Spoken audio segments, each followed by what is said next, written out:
और चलिए आगे बढ़ेंगे, बात छिंदवाड़ा की करेंगे, जहां मौतों का सिलसिला थमने का नाम नहीं ले रहा। किडनी फेलियर से 10वें बच्चे की मौत हो गई।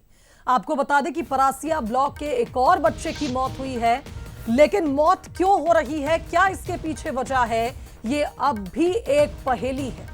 नागपुर के लता मंगेशकर अस्पताल में बच्चे ने दम तोड़ा। 2 साल की बच्ची योगिता ठाकरे जिसकी मौत हो गई है, और लगातार मौत का ये आंकड़ा बढ़ रहा है। 10वीं बच्चे की मौत हुई है, जो एक बार फिर सवाल खड़े कर रही है कि आखिर इन बच्चों को कौन सी बीमारी हो रही है कि इनकी किडनी फेल हो जाती है और बच्चों की जान जा रही है। लगातार एक कफ सिरप पर कहीं ना कहीं परिजनों की शंका है कि इस कफ सिरप के ही चलते बच्चों की तबीयत बिगड़ी है। तस्वीर भी आप देख पा रहे हैं, कोल्ड ड्रिफ्ट कफ सिरप बताया जा रहा है, लेकिन प्रदेश के डिप्टी सीएम ने कहा था कि ऐसा कुछ भी नहीं है। तो अब भी इस मामले की जांच हो रही है।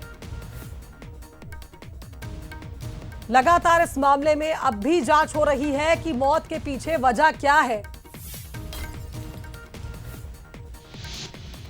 तो एमपी में कोल्ड ड्रिफ्ट कफ सिरप को लेकर जो एक बड़ी खबर सामने आई थी, मौत का सिलसिला जो है, ये आंकड़े जो है ये लगातार बढ़ते जा रहे हैं, जो इस चिंता को बढ़ा रहे हैं कि आखिर इन बच्चों को हो क्या रहा है।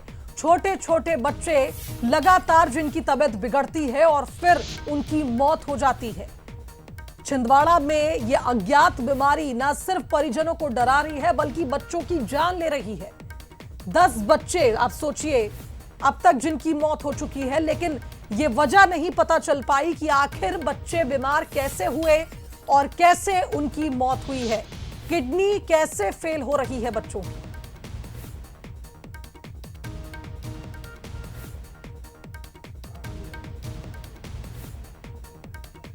तो छिंदवाड़ा का ये मामला जो काफी पेचीदा हो चुका है, कारण यह है कि लगातार कोल्ड ड्रिफ्ट कफ सिरप को लेकर जिस तरह से बवाल मचा हुआ है, परिजन साफ तौर पर यह कहते नजर आ रहे हैं कि कफ सिरप के सेवन से ही बच्चे बीमार हो रहे हैं। लेकिन अभी डॉक्टर्स का इस पर कोई स्पष्ट बयान सामने नहीं आया है, लेकिन मुख्यमंत्री ने भी यह आश्वासन दिया है कि जल्द से जल्द इस मामले की जांच होगी और रिपोर्ट के आधार पर ही फैसला होगा कि बच्चों को आखिर क्या हुआ।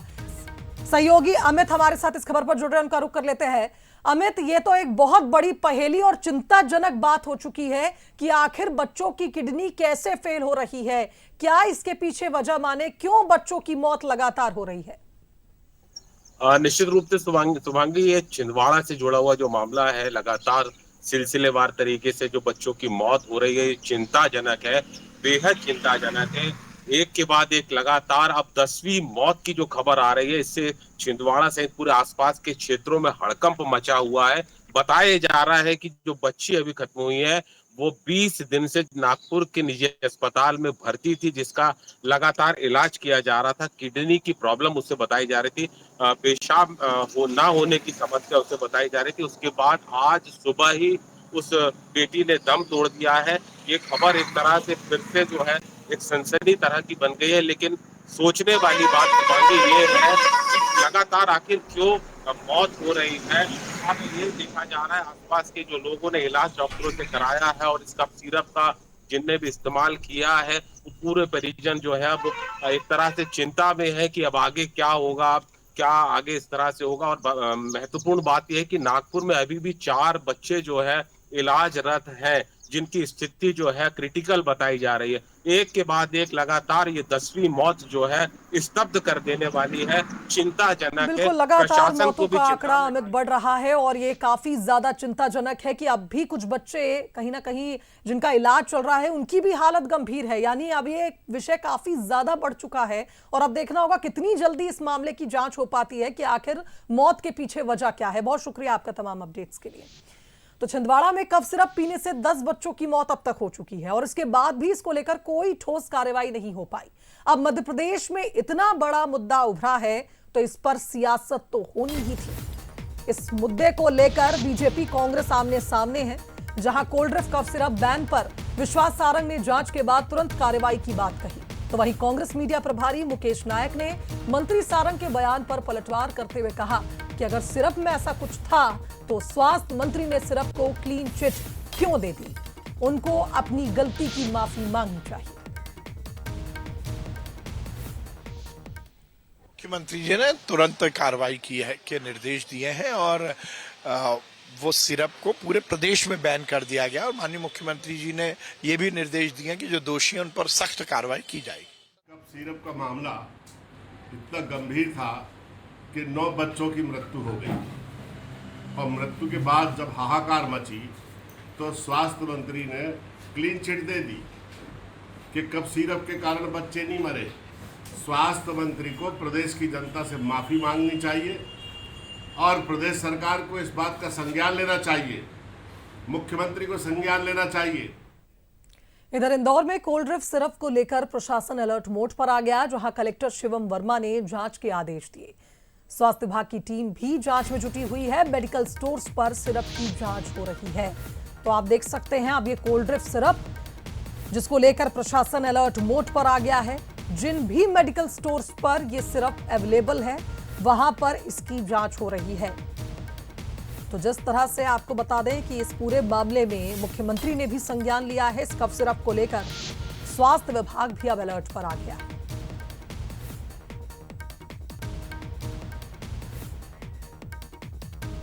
जो बैन है वो शासन से आदेश जारी हो गए, इसके क्रम में हमारे स्वास्थ्य विभाग ने भी इसके लिए आदेश जारी कर दिए हैं और जितने भी हमारे फूड एंड ड्रग इंस्पेक्टर्स हैं वो सभी दुकानों में या हाउसेज जिनके वेयर हाउसेज होते हैं वहाँ पे जांच भी कर रहे हैं और ये जो दोनों जो बैंड ड्रग्स हैं उसको वहाँ पे नहीं होना चाहिए और अगर ये भी होगा तो नियमानुसार उन शॉप्स पे उन गोडाउन से भी कार्रवाई की जाएगी।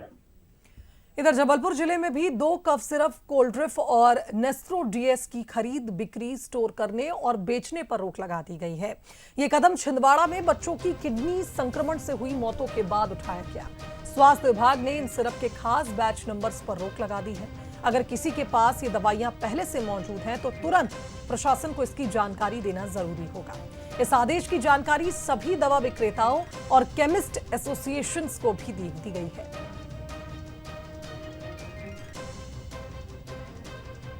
कोल्ड ड्रिफ्ट सिरप से छिंदवाड़ा जिले में एक दुखद घटना हुई है।